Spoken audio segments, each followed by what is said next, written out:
Assalamualaikum warahmatullahi wabarakatuh. Selamat berjumpa kembali anak-anak dengan Ibu Nina. Pada kesempatan ini, Ibu akan menyampaikan rangkuman materi pembelajaran tema 1 subtema 2 kelas 6 SD.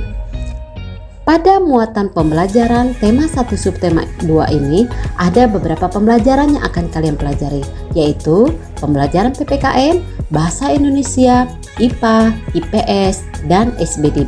Pada pembelajaran PPKN, kalian akan mempelajari nilai-nilai Pancasila, terutama sila keempat dan sila kelima. Contoh perilaku perwujudan sila keempat yaitu, kalian tidak boleh memaksakan kehendak kepada orang lain. Kalian harus bermusyawarah ketika memecahkan suatu permasalahan. Kalian harus mengutamakan kepentingan orang banyak.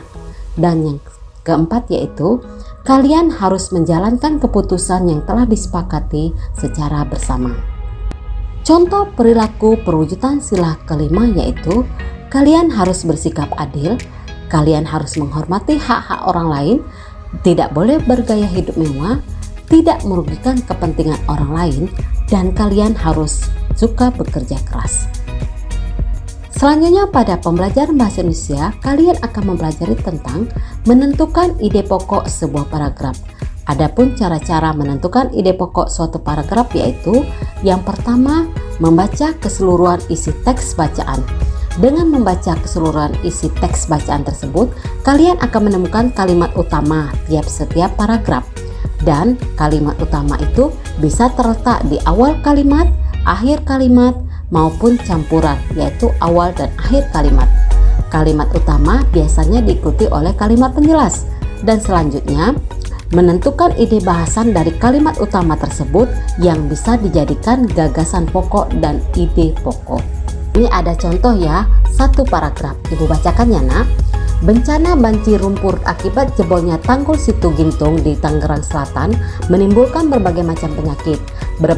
Beberapa penyakit yang akan timbul sesudah bencana adalah diare, tipes, leptospirosis, dan demam berdarah.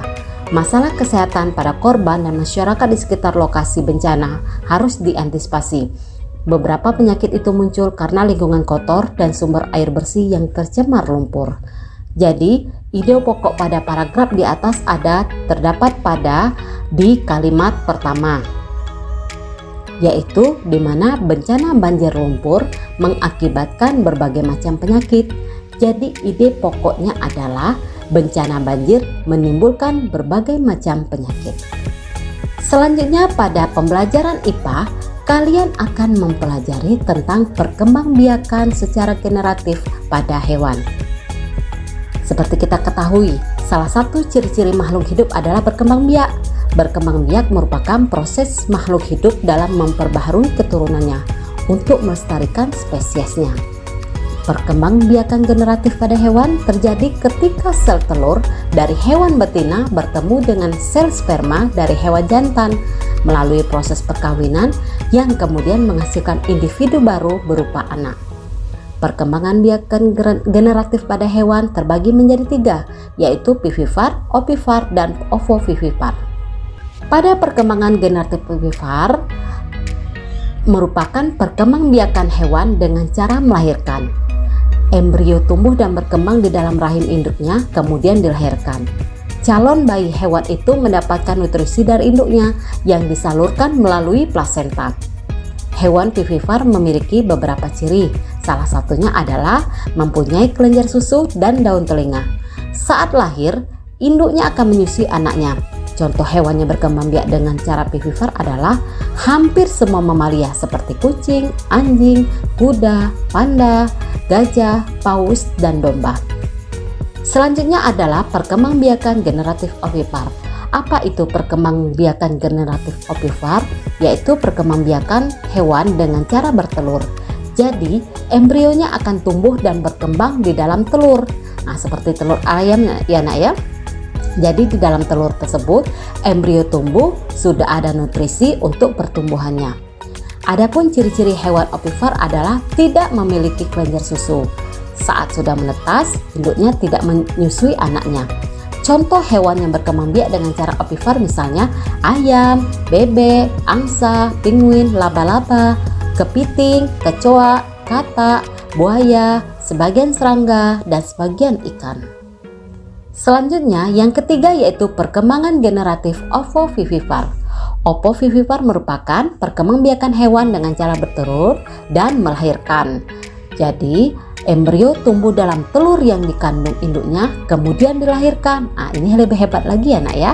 Contoh hewan yang berkembang biak dengan cara ovovivipar misalnya ikan hiu, sebagian ikan serangga, ular, salamander, kadal, iguana, dan kuda laut.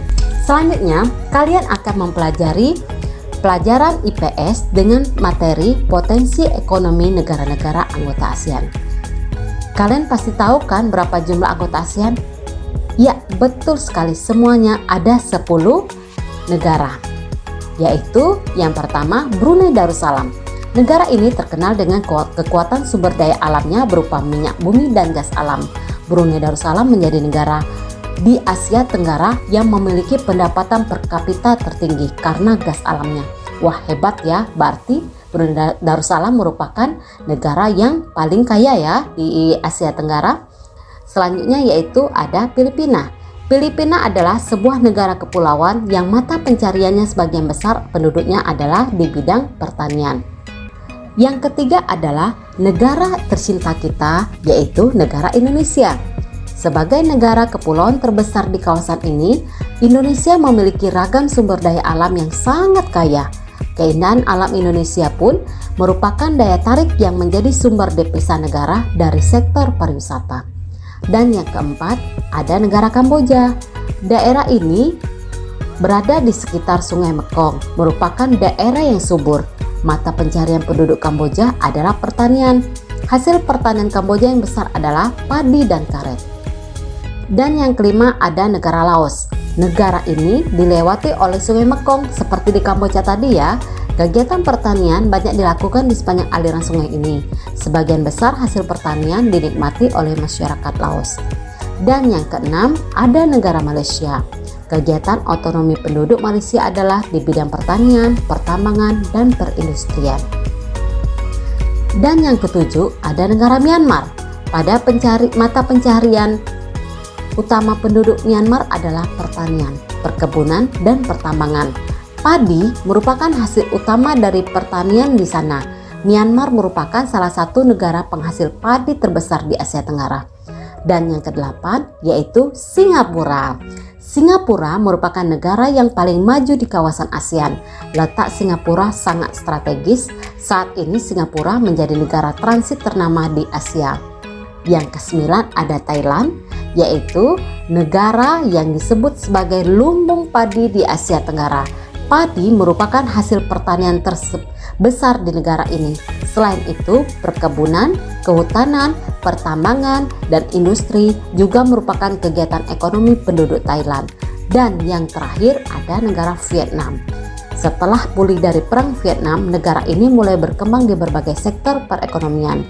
Pariwisata dan turisme mendukung perkembangan ekonomi. Jadi, adapun kegiatan ekonomi negara-negara ASEAN tadi, Indonesia mengekspor hasil bumi seperti timah, tembaga, besi, minyak gas, dan nikel.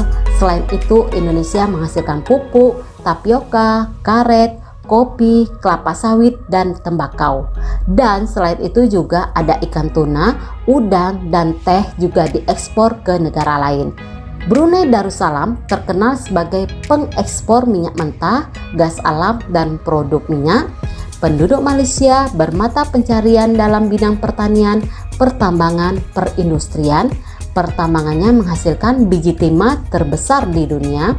Singapura mengekspor mesin dan alat transportasi, alat elektronik, dan barang-barang konsumsi. Singapura termasuk negara Asia Tenggara yang berpendapatan paling tinggi. Dan Thailand merupakan penghasil beras terbesar di Asia dan 3 sedunia. Thailand juga dijuluki dengan negara gajah putih, negara 1000 pagoda, dan lumbung padi ASEAN. Selanjutnya, mata pencarian penduduk Filipina adalah pertanian, pertambangan, dan industri. Komoditas ekspor Filipina terdiri atas gula, kopra, dan biji tembaga. Perekonomian sebagian besar penduduk Vietnam adalah pertanian. Padi merupakan hasil utama pertanian di Vietnam. Sebagian besar penghidupan penduduk Kamboja adalah di sekitar pertanian. Rakyat Laos hidup di sektor pertanian yang menghasilkan beras, jagung, tembakau, jeruk, dan kopi. Komoditas perdagangan Myanmar meliputi kayu, terutama kayu jati, beras, pupuk, dan berbagai barang kerajinan. Pembelajaran yang selanjutnya pada tema 1 subtema 2 ini yaitu pembelajaran SBDB.